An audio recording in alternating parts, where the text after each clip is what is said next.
Yo guys, it's JJ here, and obviously by the change of my environment, I've officially moved into my uni dorm. So, uploads are going to be consistent, everything's going to be going back to normal, so let's just get straight into the video. So, obviously by the title of it, we're going to be making an ESTG beat, and obviously it's going to be for his brand new album.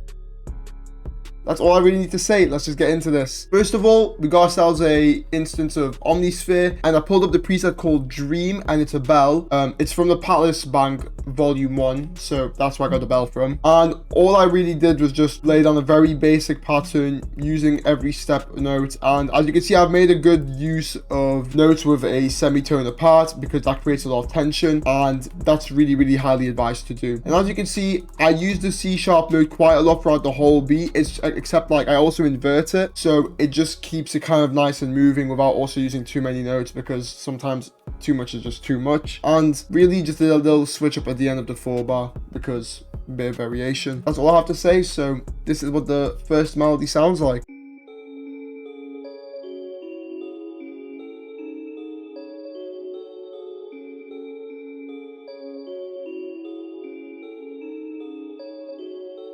And when you hear that, it gives you that instant atmosphere of that dark. You're using a good sound, which also adds to the whole dark effect. And as well as that, when you do your melodies, kind of think of it also a bit like a Metro Boomin thing. Like, it gives a bit of a Metro vibe if you hear what I'm saying, but obviously we're going for the more ESTG aesthetic. As for effects, all I did was add an EQ, taking off a lot of the lows and a few of the highs, and then ducking some frequencies I really wasn't a big fan of. Then, of course, got to get yourself a bit of RC20 onto it, gives it a bit of vintage feel, and then some reverb just to create a bit more ambience throughout the whole beat and create that dark atmosphere that ESTG kills. And then of course I stereo separated this part of the melody by 41% just so it's a bit wider in the mix. Next thing I did was open up Analog Lab, and I grabbed myself a bass called the 31 Bass 1, and all I did was just play the root note, which was the C sharp, over and over every bar, and then just left a bit of space in between each bar because it creates a bit of tension and it just sounds good to the ear, to be honest. It gives a bit more movement to the melody, so that's another way of adding flavor. And it's really just a simple bass line. So with all that being said, this is what it sounds like.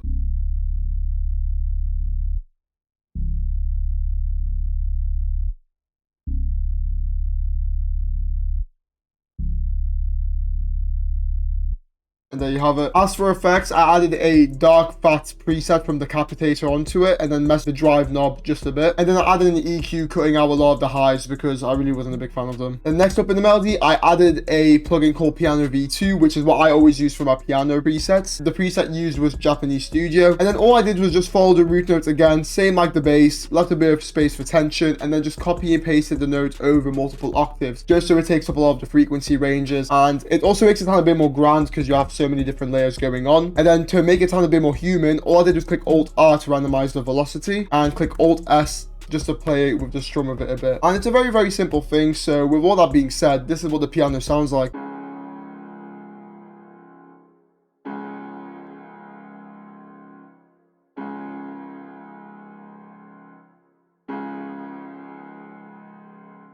And there you have it. And you see what I mean? It just gives it a bit more of like a grand feel, but also it just gives a bit more of that ESTG sound, the aesthetic, and it's just super dark, and it's what we want. First of all, I added an EQ, cutting off pretty much all of the lows except a few, just so it gives it a bit more texture. Then I added an instance of RC20 again, but I just removed the noise and kept the vinyl 1 preset. Then I added a bit of reverb, quite low in the mix, and then just 1.95 decay, and then also played with a pre-delay, of course. Then as for stereo separation, I did it around 31% because it just sounded good to the ear when I was mixing the whole thing. Next up, we got ourselves another preset, and it's from Expand 2 this time, and the preset we used was called Water Quiet, and it's from the Soft Pads Bank. As for the notes, it's very simple. It's a basic triad, a minor, it's a C sharp minor, so triad as you guys can see. Then obviously I just adjusted the E to a D sharp, and because of that tension, as I told you, between the semi notes, it just creates a lot of darkness towards the melody, and it just adds more again to the whole dark ESTG vibe, that murder music that we go for and we love and we enjoy making, of course, because that's why you're watching this in the end of the day. So one more thing I did was just click Alt R to play with the velocities, and that's all I really did. So this is what this sounds like.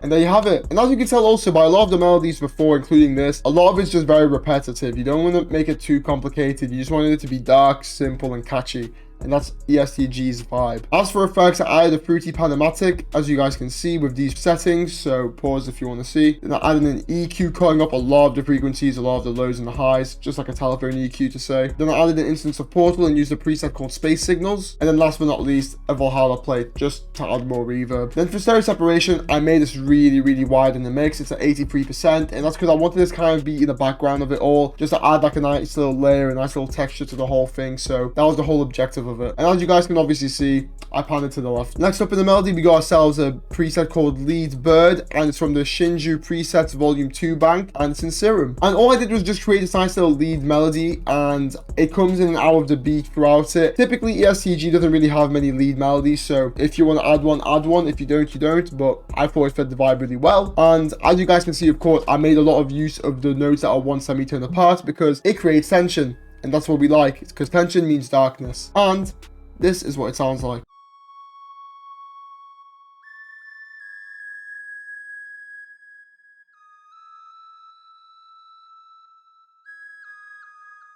And there you have it. As for effects, I had this EQ.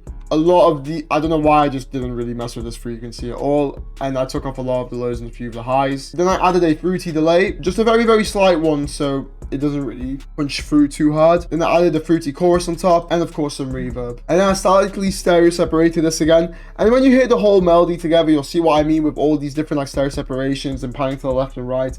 It might seem like overkill, but I just like to make sure my melodies are very nicely mixed. And now last but not least, we got ourselves a preset for Omnisphere again, and it's called Disynergy. I just randomly found it. Don't ask me how. Just go for your VSTs, look for the sounds. You'll find some gems. You always just will. That's what I do all the time. And then as you guys can see, at the end of every two bar, I just placed a chord that followed the pattern of that soft pad you guys saw going up and down. And then I just placed a little top line on top of it. And then obviously to make it sound more human, I clicked Alt-R to randomize the velocities. And that's all it really was. So with all that being said, this is what the pad sounds like.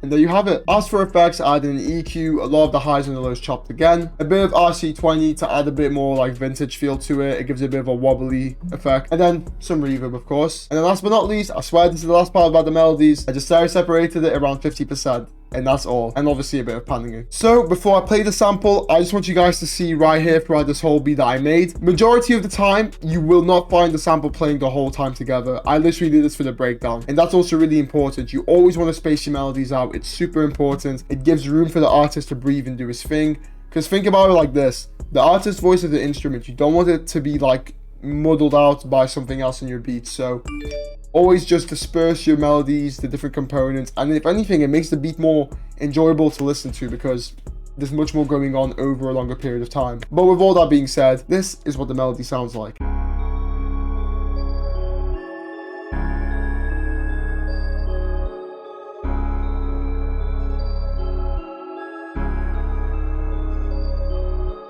There you have it, an ESTG melody, and I think it's super cold. And now, obviously, it's time to get into the drums. And before I kick it off, you guys just need to understand, ESTG drums are very simple and very repetitive, just like the melodies. However, you want the snares to be punching, you want the kicks to blast your headphones off, you want the hi-hats to be crisp on every hit, and you want them 808s to be boxing out of them speakers. So trust me when I say, keep the drums simple, keep the melody nice and creative but dark, and simple as well, but drums need to be punching through the mix. So let's start off with the snare, and as you guys can see, it's a very simple pattern, nothing more, nothing less, and this is what it sounds like.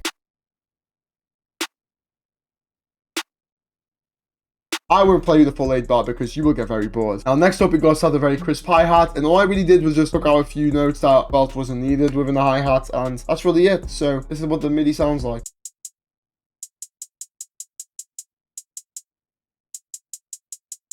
You get the idea. Now as for drums, we got ourselves a nice kick pattern here, and it's essentially a 4-bar but just looped over. However, one quick thing, you click Control A and you see your scroller wheel, use it to match your velocities out because that helps you get a really punchy kick through the mix, and it always just hits, always. With all that being said, this is what the kick sounds like.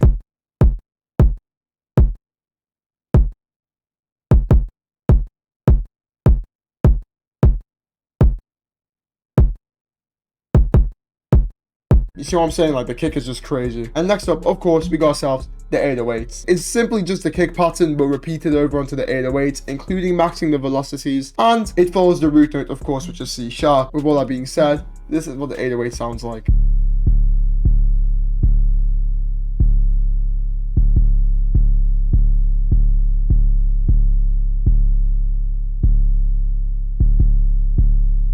There you have it. Now, last but not least, we got ourselves another snare pattern, but it's a different snare as well. And as you guys can see as well, I took this snare down 1, 2, 3 semitones down because I just thought it sounded nicer overall. And I created this nice little pattern which repeats every 2 bars. However, at the end of the 8th bar, I had a nice little roll which I utilized throughout the beat. So, with that being said, this is what the snare sounds like.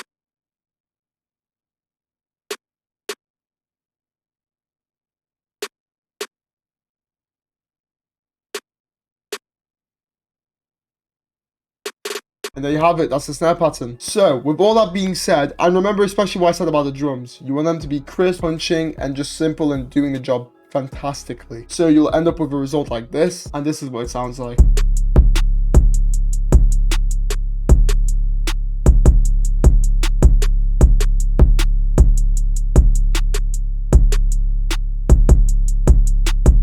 And there you have it, guys. That is the full drum pattern. That means you've made it to the end of the video. So, thanks for watching, of course. I hope you guys enjoyed it, and make sure to like, share, subscribe, comment, all that down below. It's been your boy JJ. We back on the grind. Make sure to follow my IG, all my socials down below, and of course, take it easy. Peace.